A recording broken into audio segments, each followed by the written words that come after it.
Et le président de la République, vous le savez, M. Bruno Tagnon, il est aimé.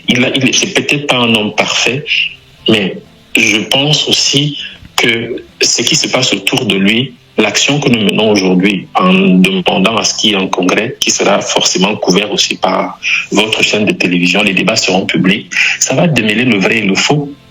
On verra si les motions de soutien sont vraies ou pas, si le président veut véritablement être candidat ou pas. Alors, pour que ce soit clair pour tout le monde, donc vous plaidez pour que le président de la République aille se reposer au village, c'est ça? C'est exact.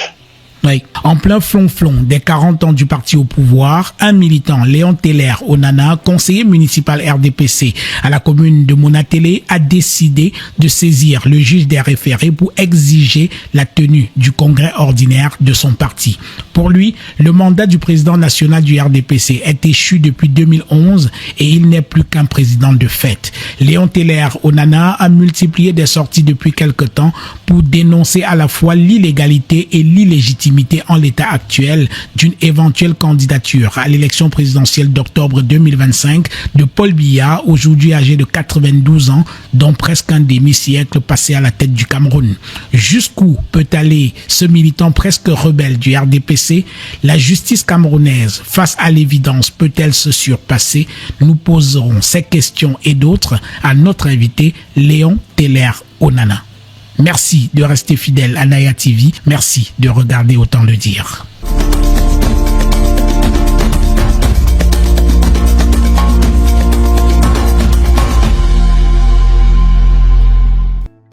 Léon Teller Onana, bonjour.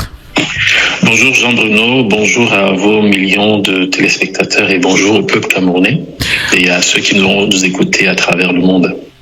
Pourquoi avez-vous assigné le RDPC, le parti auquel vous appartenez, devant le juge des référés? Tout simplement pour le respect des statuts. Vous avez peut-être le souvenir que j'ai longtemps appelé le président national de notre parti à tenir un congrès, tout simplement, d'abord pour des questions de rajeunissement de la hiérarchie de notre parti et aussi pour permettre à ce qu'il y ait un débat interne sur l'orientation à la fois du Cameroun, parce que nous gérons le pays depuis pratiquement 43 ans et c'est important pour un parti politique de faire son propre bilan. Ce que nous sommes en train de faire rentre en droite ligne de ce que le président lui-même a dit que la jeunesse devait oser et nous sommes en train d'oser parce que nous estimons que chaque génération a ses propres défis à relever. La nôtre aujourd'hui a ses propres défis et je peux comprendre que ceux qui ont traversé le temps avec le président, c'est-à-dire ceux qui sont partis de l'UNC pour le RDPC, n'ont peut-être pas réactualisé leur logiciel mental et c'est sur ce, je me suis fondé donc sur cela en m'appuyant entre autres également sur les statuts du parti pour dire que si on veut évoluer, surtout pour 2025 et pour la suite et pour l'héritage du président, on est dans l'obligation de respecter les statuts du parti pour éviter un hold-up à l'intérieur même de notre propre parti. Parce qu'il y a des aînés qui ont des tendances à vouloir faire un double parcours. Et ce que nous n'allons peut-être pas apprécier, nous, de la nouvelle génération. Dans votre assignation en référé, vous dites que Paul Biya, votre président national, n'est plus qu'un président de fait. Effectivement, tout simplement parce que depuis le dernier congrès en date, c'était tenu en 2011. Et si vous avez lu la dernière sortie du secrétaire général du comité central du RDPC, il l'a bien précisé que c'est depuis 2016 que le bureau politique s'est réuni, encore que j'ai demandé à avoir également les fiches d'émargement qui prouvent que ce bureau politique s'est effectivement tenu et me prouver également que ça rentre en droite ligne avec les règles, le règlement qui appelle justement ce bureau politique-là à se tenir, parce que c'est important de savoir que au RDPC, il y a un quorum qu'il faut atteindre pour que les décisions du bureau politique puissent être validées, valables. Et au-delà de cela, le bureau politique ne peut pas s'auto-saisir indéfiniment. Ça veut dire que le bureau politique ne peut pas décider d'ignorer, de convoquer un congrès tout simplement parce qu'elle a le droit de proroger ou d'abroger un mandat. Et donc, nous sommes allés sur ce principe. C'est pour ça que j'ai privilégié le dialogue, c'est-à-dire j'ai privilégié la discussion. Malheureusement, c'est le silence. Donc, j'ai donc sollicité l'intervention du juge des référés justement pour qu'il puisse désigner un mandataire ad hoc qui permettra à ce qu'on puisse organiser ce congrès et pas seulement l'organiser, mais inscrire des points essentiels à l'ordre du jour. Alors, le dernier congrès ordinaire du RDPC, effectivement, vous le dites, c'était en 2011 et selon vos statuts, le congrès se tenir tous les 5 ans. Alors, organiser un congrès pour un parti relève de la routine. Toute organisation qui se respecte, organiser un congrès relève de la routine. Pourquoi au RDPC cela devient-il une affaire aussi complexe? Je ne dirais pas que l'affaire est complexe. Je pense c'est une question de volonté, en fait. C'est une question de volonté. Nous sommes à une étape. Il n'y a pas que le RDPC qui est dans cette situation. Il y a plusieurs partis où la transmission de pouvoir soit pas sexuellement, je vais dire maritalement transmissible, ou alors d'autres quittent ce schéma-là pour carrément ne pas respecter les textes. Nous avons l'obligation au RDPC de respecter les statuts. Et nous, de la jeune génération, parce que je tiens à préciser que la voix que je porte est celle de la nouvelle génération. Elle est celle d'une autre classe de jeunes, pas seulement du RDPC, mais du Cameroun, qui pensent qu'on peut faire la politique autrement, qu'on peut faire les choses clairement en respectant les règles que nous avons nous-mêmes librement souscrits. Il s'agit aussi de préciser que ce dernier congrès qui s'est tenu en 2011 aurait pu se tenir quelques années plus tard, c'est-à-dire 5 ans plus tard. On peut admettre qu'il y a eu la crise, les événements de Boko Haram, il y a eu un certain nombre de choses, mais si nous sommes allés à l'élection de 2018, c'est-à-dire 2 ans après la prorogation du mandat par le bureau politique, comme le secrétaire général l'a confirmé, ça veut dire qu'on peut également, avant d'aller aux élections de 2025, tenir un congrès qui nous permettra de dégager un candidat et de redéfinir à la limite, si jamais le débat est porté également sur ce principe-là, de définir une autre orientation de la politique qui gouverne notre Cameroun, c'est-à-dire la manière dont on va gouverner. Parce que le congrès, c'est pas seulement élire des responsables, c'est également de débattre, de faire un bilan, de voir ce qui a marché, ce qui n'a pas marché, et également de pouvoir adopter une position qui nous donne le privilège ou alors les coups des franges pour servir les Camerounais. C'est de ça dont il est question. Oui, alors, mais organiser un congrès pour un parti politique, cela relève quand même de l'ordinaire du fonctionnement d'un parti politique, et on voit bien qu'au RDPC, il y a comme une réticence à pouvoir organiser une telle chose. C'est quoi le blocage? Ou alors quels sont les enjeux? Je pense que les choses sont assez simples, monsieur Jean-Bruno Tagne. Oui. Il y a 2 générations au sein de notre parti. Il y a la nouvelle, cette génération à laquelle j'appartiens, et l'ancienne génération. L'ancienne génération a traversé le temps. C'est comme notre opposition aujourd'hui. Si vous voyez les figures, entre guillemets, titulaires, en tout cas emblématiques de notre opposition, c'est des personnes qui ont traversé le temps avec notre président. À ce moment-là, je sais que beaucoup auraient, comme on dit toujours, la jeunesse est l'avenir, mais moi je ne crois plus à cette farce, tout simplement parce que ce n'est pas à 40 ans ou à 50 ans qu'on deviendra le présent du Cameroun.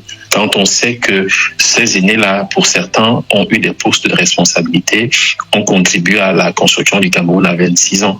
Alors nous également, je peux comprendre pour beaucoup, ils ont pris la petite d'être à certains postes. Il y a certains qui peuvent confondre même les fauteuils qu'ils occupent en propriété privée. Je peux comprendre ça. Mais le problème ici, il s'agit de la vie d'une génération. Il s'agit de la vie d'une nation. Donc, oui. C'est simplement une question de volonté. Et maintenant, nous tournons vers la justice parce qu'on estime que nous avons une justice au Cameroun qui peut dire du droit, qui peut nous aider à se démêler de toute cette situation. Nous n'avons rien contre les aînés. Il faut bien que ça soit précisé. C'est pas une question on n'est pas là. Ça ne concerne pas les personnes. Nous sommes juste pour le respect des statuts, pour la tenue d'un congrès, qu'il y ait un débat interne avant l'élection présidentielle qui nous permettra à court terme de définir, de dégager à la fois un candidat à l'élection présidentielle et deuxièmement de donner une autre vision le libéralisme communautaire a fait son chemin. Il faut y aller au-delà, peut-être, si jamais on s'entend sur ce principe-là. Maintenant, si d'autres pensent qu'il faut rester à ce stade-là, on y restera. C'est la loi de la majorité. Et cette majorité appelle à la tenue d'un congrès. Alors, l'audience en référé, effectivement, est prévue le 11 avril 2025 à 14h devant le président du tribunal de première instance de Yaoundé Centre Administratif. Avez-vous foi dans la capacité des juges à dire le droit? Ils sont Camerounais. Maintenant, vous savez, l'histoire retiendra que ce moment-là a eu lieu dans notre pays. Et j'aimerais juste attirer l'attention des uns et des autres, pas seulement de ces juges, mais de tous ceux qui interviennent dans la vie publique de notre pays et qui influencent son orientation. Ils doivent savoir que si aujourd'hui on parle de Oumniobé, si aujourd'hui on parle de Ernest Wandié, si aujourd'hui on parle de Sunday Afanda ou alors des autres qui ont marqué positivement la vie de notre pays, c'est tout simplement parce qu'ils ont réussi à laisser parler la vérité, la réalité, que les petits arrangements de derrière. Maintenant, je ne veux pas commenter, je ne veux pas jeter le discrédit sur notre justice. Je fais confiance à la justice. Nous allons de toute façon, les choses sont assez claires. Même pour un enfant qui n'est pas allé à l'école, pour celui à qui on a refusé d'aller à l'école, comprendrait que depuis 2011, il n'y a pas eu de congrès et que de 2011 à 2016, et en 2016, il y a un bureau politique qui s'est tenu et qui a prorogé. Le bureau politique ne peut donc pas proroger un mandat au-delà de son propre mandat à lui. Ce n'est pas possible.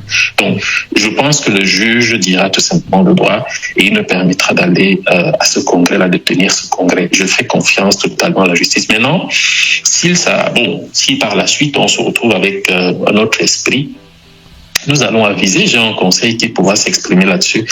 Et tout simplement, je tiens à rappeler à nos congénères que c'est le combat de notre génération, nous ne l'allons pas lâcher. Ce n'est pas contre un individu, mais il faut apprendre aujourd'hui aux Camerounais à faire les choses normalement. Et c'est ce que nous allons faire. Alors, le RDPC a fêté le 24 mars dernier ses 40 ans d'existence et vos camarades un peu partout à travers le pays ont appelé Paul Biya à être de nouveau candidat pour un nouveau mandat à la tête du Cameroun. Et c'est ce moment-là que vous choisissez pour multiplier des sorties pour disqualifier une éventuelle candidature de votre président national. On vous a envoyé. Personne ne m'a envoyé. Alors, je vais vous expliquer quelque chose. Les chiffres parlent d'eux-mêmes. Vous avez évoqué 40 ans, n'est-ce pas? Monsieur Bretagne, le peuple d'Israël peut sortir de... Vous savez que un proche du président l'a qualifié de Moïse, n'est-ce pas? Je vais m'appuyer sur ça. Moïse a fait 40 ans. Il a sorti le peuple d'Israël de chez Pharaon. Il a ouvert la mer Rouge. Il a tué les Égyptiens. Il a conduit ce peuple-là. La destination, c'était Canaan, n'est-ce pas? Pour ceux qui lisent la Bible, je fais cette allusion-là tout simplement pour rester dans la logique. Maintenant, il n'est pas entré dans ce Canaan tout simplement parce que il avait fini sa mission. Notre chef a fondé ce parti il y a de cela 40 ans. Il a dirigé avec tout ce que nous connaissons comme défi qu'il a pu porter. Nous, de la nouvelle génération, comme Aaron également, nous allons entrer dans ce Canaan-là en lui accordant le repos, qu'il se repose. Je voudrais être assez clair là-dessus parce qu'il y a eu des choses qui ont été dites, il y a eu des choses qui ont été dites sur moi. Lorsqu'on appelle le congrès, c'est pour qu'il y ait cette discussion-là. Les gens se cachent derrière des faux semblants pour ne pas aborder la question. Il y a tous ceux qui ont emmagasiné des fortunes qui forcément se préparent à ce moment-là. Je pense que après 40 ans, si on ne peut pas tenir un congrès, si on ne peut pas être en mesure d'aller se reposer, discuter et tout, parce qu'il ne s'agit pas du président. Le président, je pense que, comme je vous ai dit au début de l'entretien, qu'il ne s'est pas encore prononcé. Oui. Il ne voyait pas le président derrière ces appels et tout ça. C'est ces gens qui appellent, je ne sais pas si vous avez vu un jeune qui chôme et qui a fait appel à la candidature du président. Les jeunes qui demandent au président de se représenter, ce sont ceux qui bénéficient de certains privilèges. Les jeunes de ma génération, bref, ma génération ne l'a pas appelé, ma génération l'appelle à se reposer, ma génération l'appelle à prendre le temps pour lui. Tout simplement, nous allons faire de lui une bibliothèque et nous ne voulons pas que Paul Biya, qui est la bibliothèque, soit incendiée. Quand il dit incendiée, c'est une façon de dire que ceux qui veulent l'amener à faire un mandat de plus, sincèrement, ce n'est pas quelque chose de bien. Est-ce que je dois comprendre, Léon Teller Onana, que vous, militant du RDPC, conseiller municipal, vous appelez, vous n'êtes pas favorable à une candidature de Paul Biya pour un nouveau mandat à la tête du Cameroun? Je suis favorable à ce qu'on respecte la vie des aînés. Je suis favorable à ce qu'on respecte le choix, le silence de l'aîné. Le président jusque-là n'a rien dit, mais il y a d'autres personnes qui bénéficient d'un certain nombre de privilèges qui se sont empressés de dire qu'il est candidat. Il n'est pas à cet instant précis candidat quoi que ce soit. Nous avons un congrès et Paul Biya étant légaliste, il sait très bien qu'il n'ira pas à cette élection sans avoir tenu de congrès à préalable. Il sait très bien que son mandat depuis 2011 a expiré. Il sait très bien que le bureau politique, entre guillemets, s'il s'est réellement tenu en 2016, les décisions prises à cet effet-là ne sont plus valables. Il sait tout ça. Donc, c'est même, le débat ne devrait même pas se poser. Du moment où les textes du parti sont clairs, un certain nombre de choses, tout ce qui se dit autour, je ne voudrais pas me prononcer sur une éventuelle candidature de Paul Biya alors qu'il n'a pas déclaré officiellement. Mais par contre, si vous voulez avoir mon avis à titre personnel, je crois que je l'ai déjà précisé et je reste cohérent. Le président de la République, le président Biya, le président national de notre parti, a fait le meilleur de ce qu'il avait. Il a donné le meilleur de lui-même. Aujourd'hui, aller se reposer, c'est tout ce qu'on peut lui offrir, on peut lui donner comme merci. C'est ce que les Camerounais, je pense que on a des exemples partout en Afrique. On a Abdou Diouf, on a un certain nombre de personnes qui se sont reposées, qui ont donné le meilleur d'eux. Aujourd'hui, sont célébrés par leur pays. Et le président de la République, vous le savez, M. Bruno Tagno, il est aimé. C'est peut-être pas un homme parfait, mais je pense aussi que ce qui se passe autour de lui, l'action que nous menons aujourd'hui en demandant à ce qu'il y ait un congrès qui sera forcément couvert aussi par votre chaîne de télévision, les débats seront publics, ça va démêler le vrai et le faux. On verra si les motions de soutien sont vraies ou pas, si le président veut véritablement être candidat ou pas. Alors pour que ce soit clair pour tout le monde, donc vous plaidez pour que le président de la République aille se reposer au village, c'est ça? C'est exact. Oui. Voix dissidente, voix dissonante pour une première dans l'histoire du RDPC. Il y a de la contradiction. Il y a de la contradiction. C'est-à-dire que l'ordre politique, l'omerta qui régnait au sein du RDPC, aujourd'hui c'est plus le cas. Peut-être que la véritable démocratie commence par là, maintenant. Il y a un jeune qui rappelle à l'ordre les cadres, les plus grands cadres du parti, sur la tenue du congrès du RDPC qui n'a pas eu lieu il y a aujourd'hui 15 ans. Par conséquent, il dit la candidature du président Biya aux élections présidentielles prochaines peut être remise en cause, justement parce qu'il ne représente que lui. Il ne représentera pas le parti, puisqu'il aurait fallu au préalable que ce congrès se tienne. Une fois qu'il l'a dit et qu'il l'a notifié juridiquement sur le plan judiciaire, il a engagé une procédure judiciaire. Quelques jours après, il y a la nomination des cadres du même parti. Une nomination signée par le président de la République au journal de 13h qu'aujourd'hui, Léon Teller Onana remet encore en cause. Il dit non, je ne suis pas sûr que ce soit Paul Biya qui ait signé ça. Implicitement et même très explicitement, il accuse donc certains de ces cadres du parti, du comité du RDPC, qui sont en train de manœuvrer pour placer leurs pions. Est-ce qu'il dit vrai? Est-ce qu'il dit faux? Est-ce qu'il pense vrai? Est-ce qu'il pense faux? Nous attendons vos avis sur le sujet. Allez, à bientôt.